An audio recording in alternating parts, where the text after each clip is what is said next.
Hello, જાગૃત આવાજમાં તમારું સ્વાગત છે બેટા. કેમ છો બધા? મજામાં છો ને? યસ, આપણે એપ્ટિટ્યુડ સિરીઝ ચાલુ કરી છે અને તમારા લોકોનો સરસ રિસ્પોન્સ મળે છે, એટલે મને આના વિડીયો બનાવવાની વધારે મજા આવે છે. અને આપણે એનું સરસ મજાનું પ્લેલિસ્ટ પણ બનાવ્યું છે બેટા. તે પ્લેલિસ્ટની લિંક પણ નીચે મૂકી દઉં છું, તો તમે જોઈ શકો છો. ને એવરી મંડે, વેનસડે ને ફ્રાઈડે, એટલે કે સોમવાર, બુધવાર ને શુક્રવારે રાત્રે 9 વાગે આપણું એપ્ટિટ્યુડની સિરીઝ આપણે ચાલુ કરી છે, જે તમને કામમાં આવશે. ઘણી બધી જગ્યાએ કામમાં આવશે, બહુ બધી જગ્યાએ બેટા. કંઈક ખબર છે?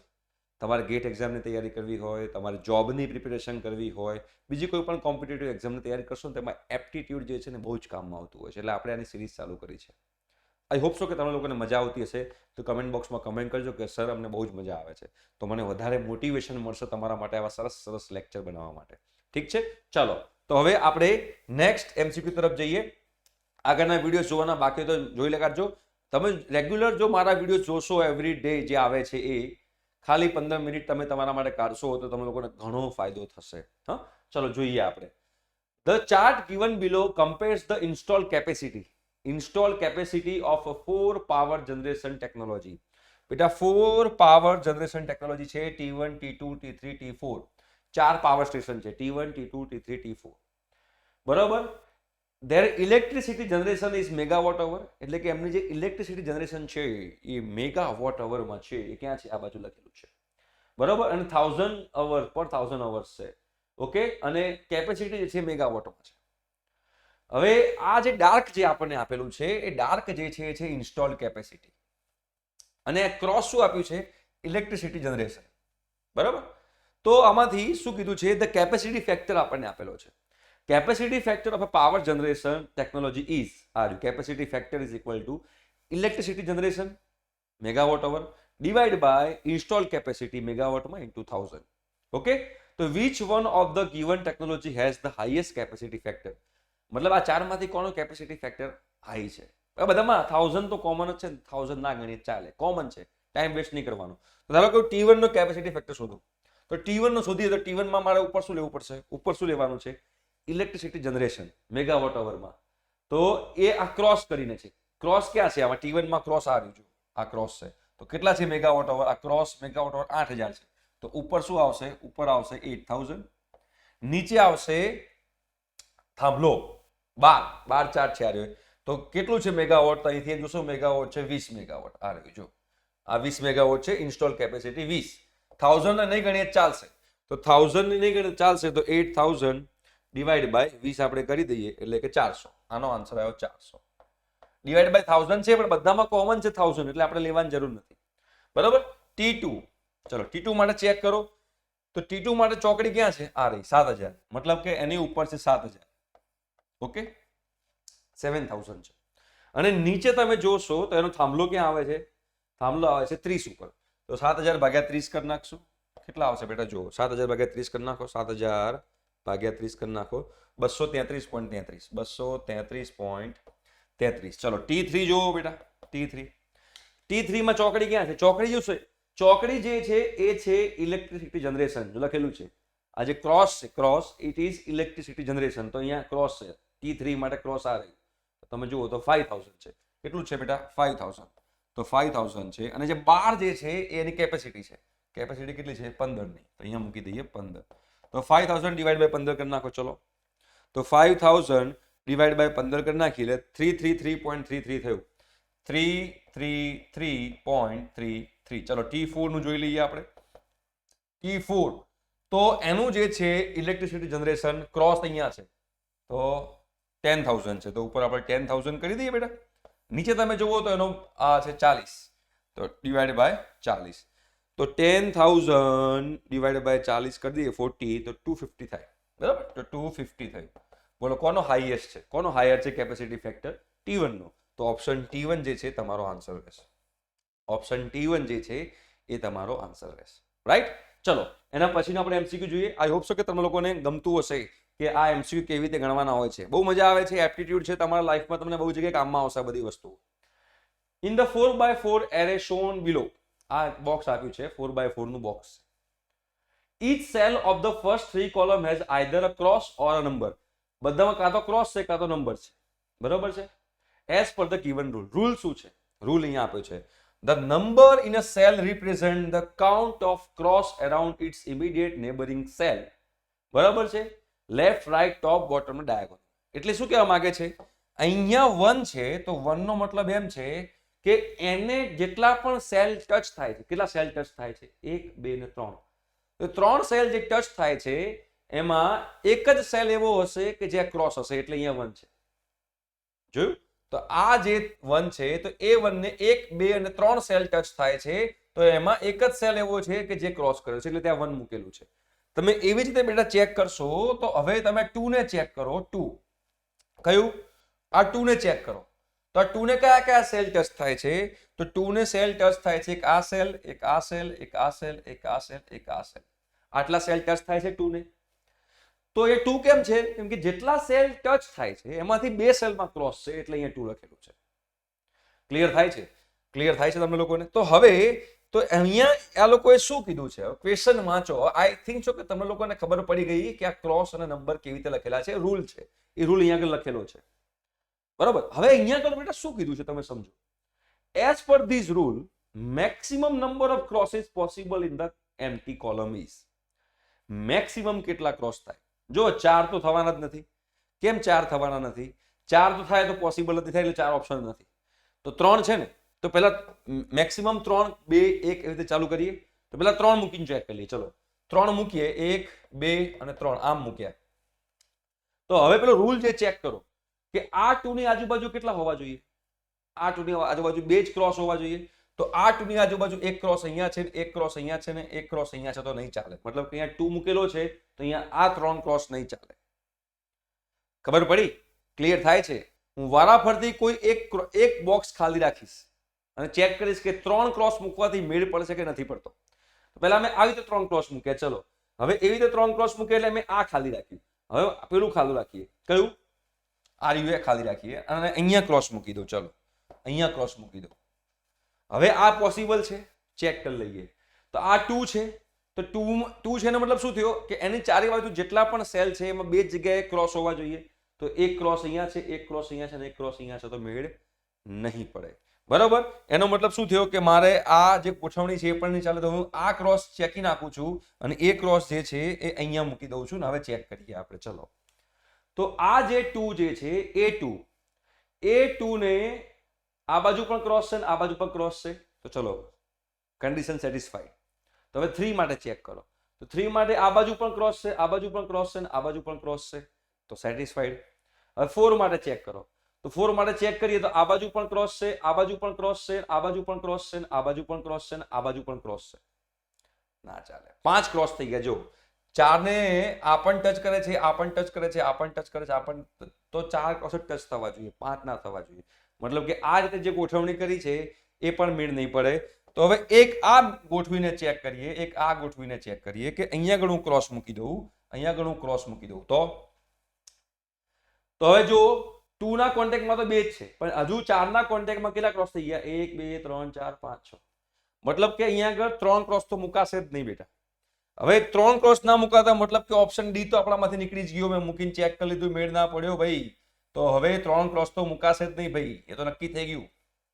2 ક્રોસ મૂકીને ચેક કરો. હવે ચલો 2 ક્રોસ મૂકીને ચેક કરો.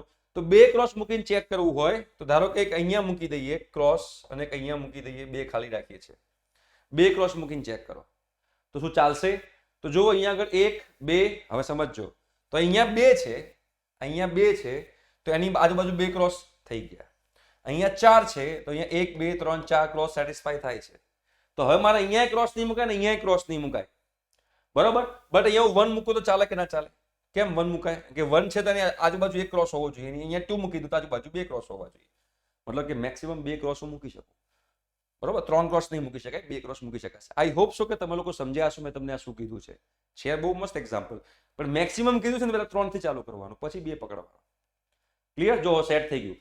આ 4 છે તો ચારે બાજુ ક્રોસ, 1, 2, 3, 4. આ 2 છે તો 2 ક્રોસ, આ 1 છે તો ઉપર 1 ક્રોસ, આ 2 છે તો 1 ક્રોસ, આ 3 છે તો 3 હોય તો ક્રોસ ક્રોસ થઈ જાય છે. પણ અહીંયા આ તકલીફ પડી ગઈ. ના, આ 3 છે તો ક્રોસ ક્રોસ ક્રોસ થઈ ગયું છે, સેટિસ્ફાઈડ છે. આ રૂલ તમે ચેક કરો. જ્યાં 2 લખ્યું છે તેની આજુબાજુ 2 જ ક્રોસ હોવા જોઈએ. 3 લખ્યું છે તો આજુબાજુ 3 ક્રોસ હોવા જોઈએ, 4 લખ્યું તો આજુબાજુ 4 ક્રોસ હોવા જોઈએ. સેટિસ્ફાઈડ થાય છે. મતલબ કે બે આન્સર તમારો ફાઇનલ છે. બરોબર. નેક્સ્ટ શું કીધું છે?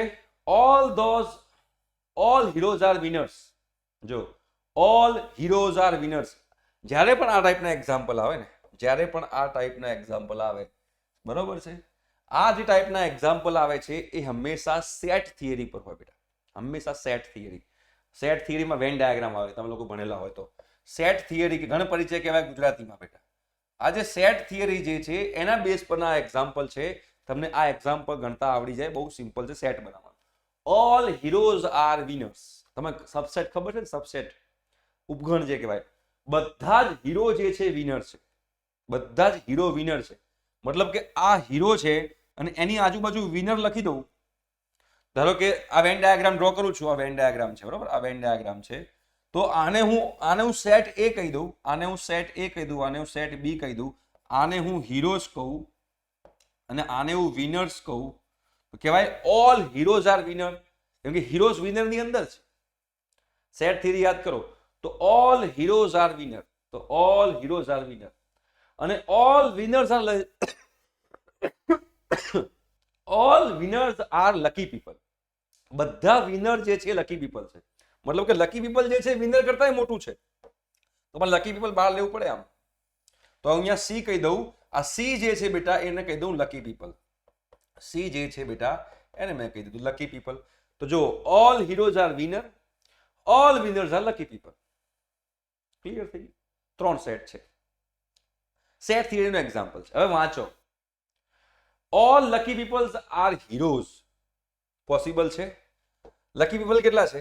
લકી પીપલનો સેટ આટલો મોટો છે અને હીરોઝનો આ સેટ છે. તો આ all lucky people are heroes કહેવાનો મતલબ એમ છે કે લકી પીપલ જે છે એ હીરોનો સબસેટ છે. પોસિબલ છે?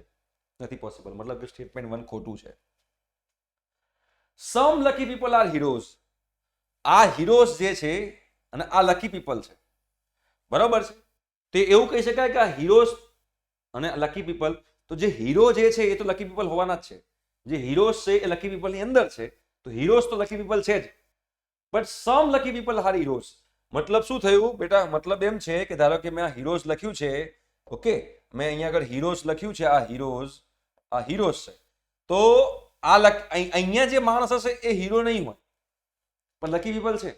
અહીંયા જે માણસ હશે એ હીરો પણ છે અને લકી પીપલ પણ છે. મતલબ એવું કહી શકાય કે સમ લકી પીપલ આર હીરોઝ. આની અંદર જે હશે એ લકી પીપલ બી છે અને હીરોઝ પણ છે. અહીંયા ખાલી લકી પીપલ છે. તો સમ લકી પીપલ આર હીરોઝ આ સાચું સ્ટેટમેન્ટ છે. થોડાક લકી પીપલ હીરોઝ છે આટલામાં. લકી પીપલ તો આટલું બધું છે પણ એમાં આટલામાં જ જે લકી પીપલ જે હીરોઝ છે. એટલે some lucky people are heroes. Some winners are heroes. તો વિનર્સ ક્યાં છે? આ રહ્યા વિનર્સ, આ રહ્યા અને હીરો એની અંદર છે. તો અહીંયા જે હશે વિનર, અહીંયા જે હશે વિનર હશે પણ હીરો નહીં હોય. અહીંયા જે હશે એ વિનર પણ હશે અને હીરો પણ હશે. મતલબ આ પણ સાચું છે કે સમ વિનર્સ આર હીરોઝ સાચું છે. તો ઓપ્શન 2 એટલે કે સ્ટેટમેન્ટ 2 અને સ્ટેટમેન્ટ 3 સાચા છે. કોઈ જગ્યાએ છે ઓનલી 2 and 3 આ રહ્યું. જો ઓનલી 2 and 3 જે છે એ આ રહ્યું. તો ઓપ્શન બી સાચો છે. એટલે આ ટાઈપનું એક્ઝામ્પલ આવે તમારે શું કરવાનું છે? આ ટાઈપના એક્ઝામ્પલમાં તમારે સેટ બનાવવાનો છે. સેટ થિયરી જે મેં તમને બનાવીને બતાવી ને, આવી તમારે સેટ થિયરી બનાવવાની એટલે તમને લોકોને ઇઝીલી ક્લિયર થઈ જાય. ઠીક છે. એના પછીનો આપણે એમસીક્યુ જોઈએ. બરાબર. આ પર્સન્ટેજ પર છે. પર્સન્ટેજના તમને કન્સેપ્ટ આવડતા હોય તો તમે આ એક્ઝામ્પલ ગણી શકો છો. કેવી રીતે, શું છે, શું નહીં, આપણે લોકો સમજવાનો પ્રયત્ન કરીએ. A student was supposed to multiply a positive real number p with another positive real number q. એટલે એક સ્ટુડન્ટ હતો, સમજજો હો, એક હતો સ્ટુડન્ટ. એને p અને q બે નંબરનો મલ્ટિપ્લિકેશન કરવાનું હતું. એટલે કે 3 ગુણ્યા 2 કરવાનું હતું. પણ એની જગ્યાએ એને કરી નાખ્યું બે નંબરની ભાગાકાર p by q કરી નાખ્યો. A student was supposed to multiply a positive real number p with another positive real number q એવું કરવાનું હતું. Instead the student divided p by q અને p by q કરી નાખ્યું p into q ની જગ્યાએ. If the percentage error in the student's answer is 80%, then find the value of q. જે error આવી એ 80% આવી તો વેલ્યુ શોધો મારી q ની. હવે પર્સન્ટેજ કઈ રીતે શોધાય ખબર છે? ધારો કે મારી પાસે સિમ્પલ વસ્તુ છે કે મારી પાસે 10 રૂપિયા હતા, મારે 10 રૂપિયા લેવાના હતા, બટ મને મળ્યા 7 રૂપિયા જ. તો કેટલા પર્સન્ટની એરર આવી? તમે કહેશો સાહેબ સિમ્પલ 30% ની એરર આવી. કેવી રીતે 30% ની એરર આવી? કે એકચ્યુઅલી મને 10 મળવાના હતા, એના જગ્યાએ 7 મળ્યા, તો 10 - 7 કર્યું. ડિવાઈડ બાય મારે ઓરિજિનલ તો કરવું જ પડે, ઓરિજિનલ વિથ રિસ્પેક્ટ ટુ 10. તો 10 - 7 ડિવાઈડ બાય 10 થાય. નીચે હંમેશા ઓરિજિનલ આવે. જ્યારે પણ તમે પર્સન્ટેજ ફાઇન્ડ કરતા હો તો નીચે જે ડિનોમિનેટર જે છે એમાં હંમેશા ઓરિજિનલ આવે. ઓરિજિનલ કેટલા મળવાના હતા? 10 મળ્યા 7. બરોબર છે. તો 10 - 7 ઇન્ટુ 100, તો આ તમારા 30% થાય. એટલે કહેવાનો મતલબ શું છે ખબર છે? તમને મળવાના કેટલા હતા? સિમ્પલ દેશી લેંગ્વેજમાં કહું, દેશી લેંગ્વેજમાં તમને મળવાના હતા 10, મળ્યા કેટલા? 3. મળવાના હતા 10, મળ્યા 3. 3 શું છે? સોરી, મળ્યા 7. મળ્યા 7 છે, મારી ભૂલ છે અહીંયા. મળ્યા 7, મળ્યા 7, મળ્યા તમને 7 છે. તો 10 તમારે કેટલાની એરર આવી? મળ્યા 7 છે. સમજજો, ફરીથી રિપીટ કરું છું, ઘણા લોકોને હજુ કન્ફ્યુઝન થશે. હજુ એકવાર રિપીટ કરીશ. તમને મળવાના હતા ઓરિજિનલ 10, મળ્યા 7, તો એરર કેટલી આવી? 3 ની આવી. તો 10 રૂપિયા કેટલા રૂપિયાની એરર આવી? 3 ની એરર આવી. તો 100 કેટલાની એરર આવી? પર્સન્ટેજ હંમેશા પર્સન્ટેજ, સન્ટ એટલે સેન્ચુરી, એટલે 100 તમે 100 રિસ્પેક્ટમાં ફાઇન્ડ કરો ને એને પર્સન્ટેજ કહેવાય. તો 10 એ 3 રૂપિયાની એરર આવી, તો 100 એ કેટલા રૂપિયાની એરર આવી? તો આ એરર જે છે 3 એ શું છે? 3 શું છે? જે ઓરિજિનલ મળવાના હતા એ, એના જગ્યાએ જે મળ્યા એ, એની બાદબાકી છે આ. બરોબર? તો અહીંયા આગળ તમે જોશો ઓરિજિનલ કેટલા હતા? ઓરિજિનલ તમને થવાના, ઓરિજિનલ સંખ્યા થવાની હતી PQ, પણ થઈ ગઈ P/Q. તો એરર શોધવાની છે ને, તો PQ એ તમારી એરર કેટલી હોય? Original minus P/Q. જે રીતે 3 મૂક્યું મેં, 3 કેવી રીતે મૂક્યું? 10 એ 3 કેમ? 10 મને 10 મળવાના હતા, મળ્યા 7, તો 10 - 7 મેં મૂક્યું. તો નંબર થવાનો તો PQ, ઓરિજિનલ નંબર PQ હતો, પણ થઈ ગયો P/Q. તો કેટલી એરર હોય? PQ - P/Q જેટલી ના હોય? તો PQ એ PQ - P/Q, તો 100 એ કેટલી? 100 એ કેટલી? બરાબર? તો હવે તમે જોશો તો અહીંયા શું આવે? 100 into PQ - P/Q upon PQ. બરાબર? આ પર્સન્ટેજમાં આવી કેટલી આવી? 80. અહીંયા આવ્યું 80, અહીંયા આવ્યું 80. બસ હવે આમાંથી તમારે સિમ્પ્લિફાય કરવાનું છે. ચલો સોલ્વ કરીએ, પ્રયત્ન કરીએ કે આનો આન્સર શું આવે છે, એટલે આપણને ખબર પડી જાય. પડે કે ના પડે બેટા? બિલકુલ પડે. ના શું પડે યાર? બધું પડે. તમારા માટે જાન ચીકણ જલેબી છે યાર. તમને ક્યાંનું ભાન છે? ઉપરથી P કોમન કાઢી દઈએ. ચલો તો શું આવશે? અહીંયા આ 80, આ 100 ને લઈ જઈએ નીચે, તો આવું લખાય PQ - P/Q divide by PQ is equal to 0.8. આવું લખાય. આ 100 જાય નીચે એટલે ઉપરથી P કોમન કાઢું. ચલો P કોમન કાઢ્યું તો શું થાય? Q - 1/Q અપોન PQ બરાબર 0.8. P કેન્સલ થઈ જાય, LCM લો તો Q² - 1 ડિવાઈડ બાય Q વચ્ચે ઉપર, નીચે પણ Q જ છે, ઇઝ ઇક્વલ ટુ 0.8. તો ચેક કરો, અહીંયા Q² થઈ જાય, તો Q² - 1 અપોન Q² બરાબર 0.8. Q² ને ત્યાં મલ્ટીપ્લાય કરો, મારે Q તો ફાઇન્ડ કરવાનો છે. તો Q² - 1 બરાબર 0.8 Q², તો 0.2 Q² બરાબર 1. તો Q² બરાબર શું આવશે? 1 ડિવાઈડ બાય 0.2. તો 1 ડિવાઈડ બાય 0.2 કરો તો 5 થાય. તો Q² બરાબર 5 છે, તો Q બરાબર √5 આવશે. Q બરાબર √5. ક્યાં છે √5? છે આ ઓપ્શન ડી. ખબર પડી? આ એક્ઝામ્પલ મેં કેવી રીતે સોલ્વ કર્યો? આ ઓરિજિનલ હતું, આ એરર છે. કેમ કે ઓરિજિનલ નંબર આ હતો, થઈ ગયો આ નંબર, તો એ બેની બાદબાકી કરો, એ તમારી એરર હોય. PQ - P/Q, તો 100 એ કેટલા? ત્રિરાશી મૂકતો નાનપણમાં આવડા તો ત્યાં ત્રિરાશી મૂકતા હતા, બરોબર ને? રાઈટ? તો તમે લોકો આવી રીતે અહીંયા આગળ આ Q નો આન્સર મેળવી શકો છો. આઈ હોપ સો કે તમે લોકોને મજા આવી હશે. તો કમેન્ટ કરજો. ઠીક છે? Okay, thank you so much. Bye bye.